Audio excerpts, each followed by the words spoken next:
Ayan guys, oh, si Red bumaba at may nabalahaw. Ayun, oh, may nabalahaw po doon. Oh. Ayun, oh. Nabalahaw po, hindi at di rin kami makakadaan kasi nabalahaw siya, oh. Ano yata yan eh. Ayun ang tawag dyan. Hauler. Ayan, oh, nabalahaw. Nag-deliver siguro. Ayan po, oh. Hauler. Ayan, si Red bumaba kasi tulungan niya.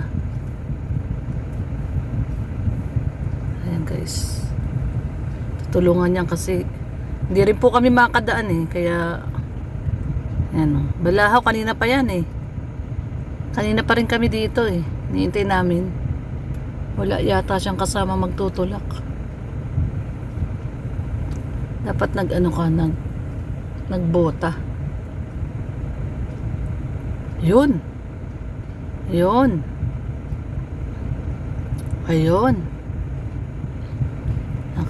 Din si kuya. Nakaahon. Hindi pa dumating si Red Noveno. Wala kasi pala nga siyang kasama, kawawa naman.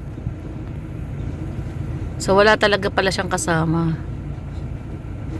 Ayan, ang kinuha washing machine. Ayan, si kuya. So, kung di siya tinulungan ni Red, di pa talaga siya makakaalis. Kasi mga na kami dito mga 10 minutes na rin na nakahinto dito. Oh. Daddy, kung di mo pala siya tinulungan, di siya makakaahon. Mag-isa lang pala siya, no?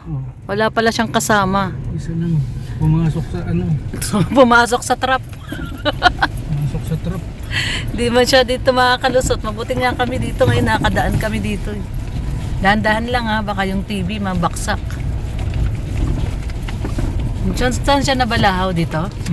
Oo, dahan-dahan ka, baka ikaw na mabalahaw. Ayan na nga sinasabi sa hula. Hirap na hirap talaga guys. Ano lang talaga si Swagger.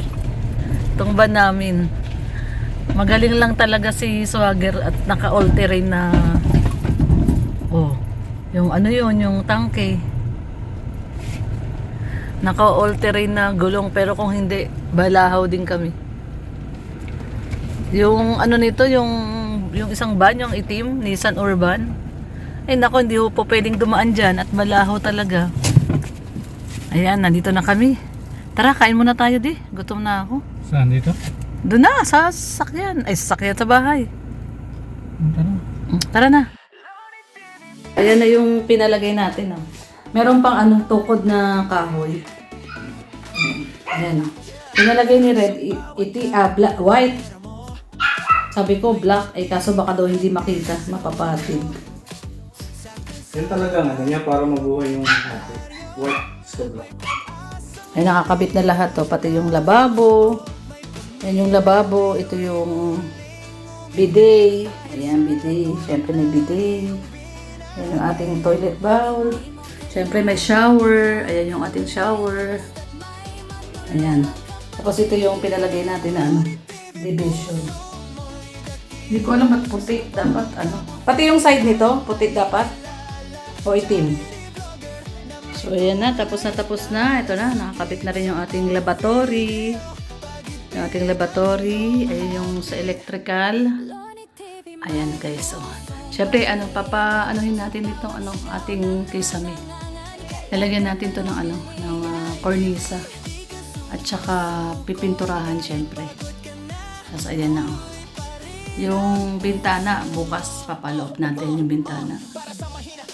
Tapos ayan, siyempre yung ating lalagyan pa daw yan ng grout. Mag-grout pa daw yung gilid niyan. Yung ating mesh. So may grout pa yan, lalagyan pa. Actually wala pa tong grout pala. Lahat to wala pang grout. Gagroutan pa. So lalagyan pa yan ng grout. Tapos ito yung ating divider. Ayan. So guys, merong divider dyan. Ayan para yung tubig, talsik ng tubig, hindi mapupunta dito.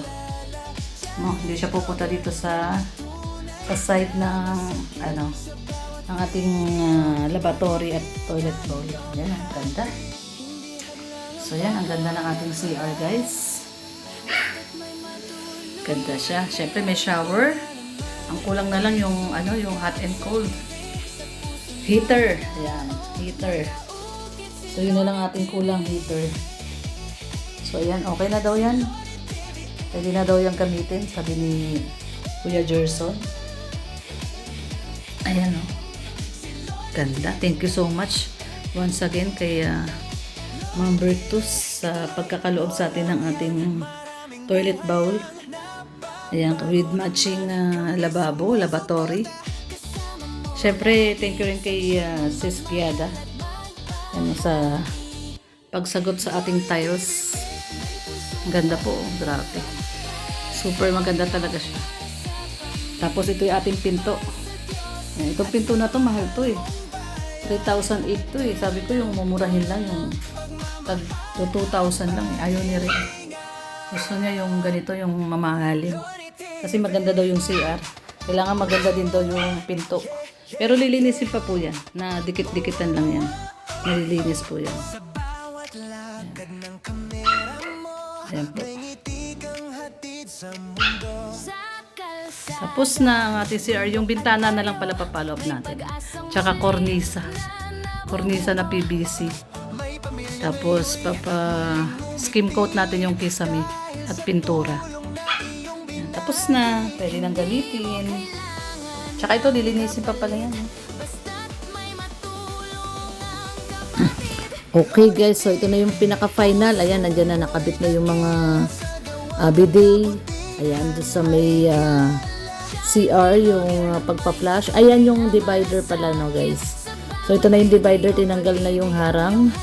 Yung kahoy na harang. So ayan po yung lumabas na divider natin, no? Para doon sa from doon sa shower at saka dito sa sa ating toilet bowl. Ayan, para hindi tatalsik yung tubig sa labas. So ayan ang ating pinaka-final. Ayan, final na po yan. Ayan, bumalik tayo at binalikan natin yung aso. Binalikan namin ni Red yung aso at nakaligo ulit tayo. Nakaligo kami ulit ni Red. Ayan, si Red. At yung tubig kasi doon sa amin ay wala pa. Sa balon pa. So ayan, nakiligo pa muna kami dito uli. At kukunin namin si Sydney. Kunin namin si Sydney. At ano ba? Yan si Red. Nagbihis. At dito kami muna naligo uli. At wala pa kaming tubig dun sa Alawihaw. Yung tubig dito nakapilter. So, kunin po muna namin si Sydney rin. At yung mga halaman pala, no, Daddy? Nakarga mo na yung mga halaman. Yun, nakarga na pala yung mga halaman. So, ayan. Mabiyahe uli. At anong oras na ba? 7:30 na, no? So, ayan guys. Last na hakot talaga. Kasama na yung mga alagang aso. At mga halaman.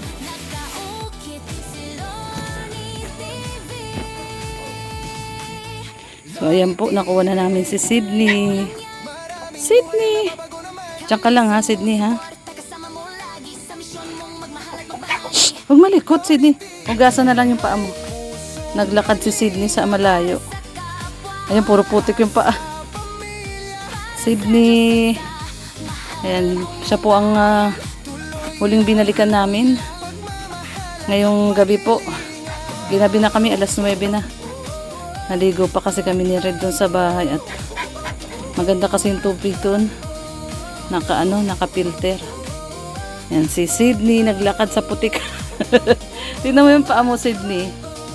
Puro putik. Naglakad si Sydney sa putikan. Magasan na lang natin yung paa mo, Sydney, ha? Nandito po namin siya ilalagay kasi may bubong naman dito.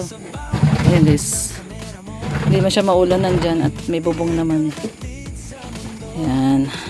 Ayan, nalagyan pa siya ni Daddy ng higaan. Ayan, may higaan ka. Yung sako, Daddy, lagay mo sako. Ito, sako. Lagay mo sako. Oh! Ano ba yan? Nauntog pa. Sakit niyan. Tsaka muna, Sidi, kukuha ko ng pangugas ng paa mo.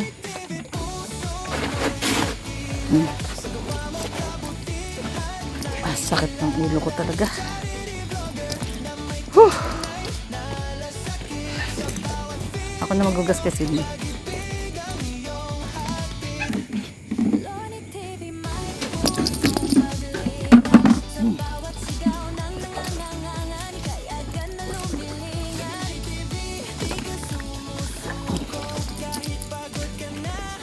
Hugasan po natin yung paa ni Sydney. Sydney, hugas pa. Sydney, hugas ka pa. Paa. Hugas ka pa. Paa. Hugas ka pa. Sydney. Sydney.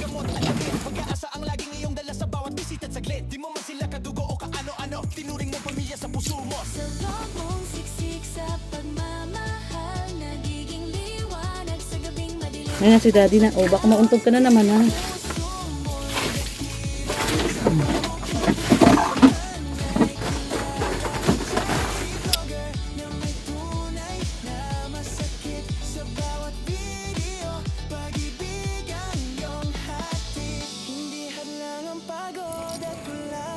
Tara.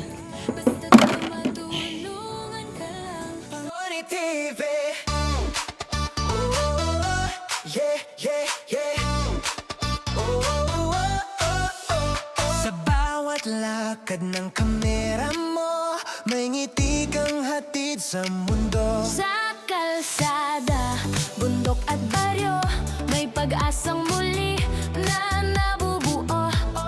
May pamilya ngayon muling ngumiti dahil sa tulong na iyong binahagi. Hindi mo kailangan ng kapalit, basta't may matulong ang kapatid. Loni TV, puso mo'y dakila, sa gawa mo kabutihan ay kilala. Charity vlogger na may tunay na malasakit, sa bawat video pag-ibig ang iyong hatid. Loni TV, may pusong paglingap, sa bawat sigaw ng nangangailangan, ika'y agad na lumilingap. Loni TV, di ka sumusuko, kahit pagod ka na, tuloy pa rin ang puso mo. Para sa mahina, ikaw ang nakaalalay sa kanila. Salamat sa'yo, nakaalalay sa masa. Sa luha ng saya na dumadaloy, Kasabay ng tawa ng batang muling kumakaway. bigas at pagkain, gamot at damit, pag-asa ang laging iyong dala sa bawat bisita at saglit. Di mo man sila kadugo o kaano-ano, tinuring mong pamilya sa puso mo. Sa vlog mong siksik, sa pagmamahal, Nagiging liwanag sa gabing madilim at banal. Loni TV, puso mo'y dakila, sa gawa mo kabutihan ay kilala. Charity vlogger na may tunay na malasakit, sa bawat video pag-ibig ang iyong hatid. Hindi hadlang ang pagod at ulan, Basta't may matulungan ka lang, pangalan man ay di sumikat sa TV. sa puso ng tao nakaukit si Lorny TV. Loni TV, Ituloy mo lang yan, maraming buhay ang nababago naman. kami sumusuporta, kasama mo lagi sa misyon mong magmahal at magbahagi. Loni TV.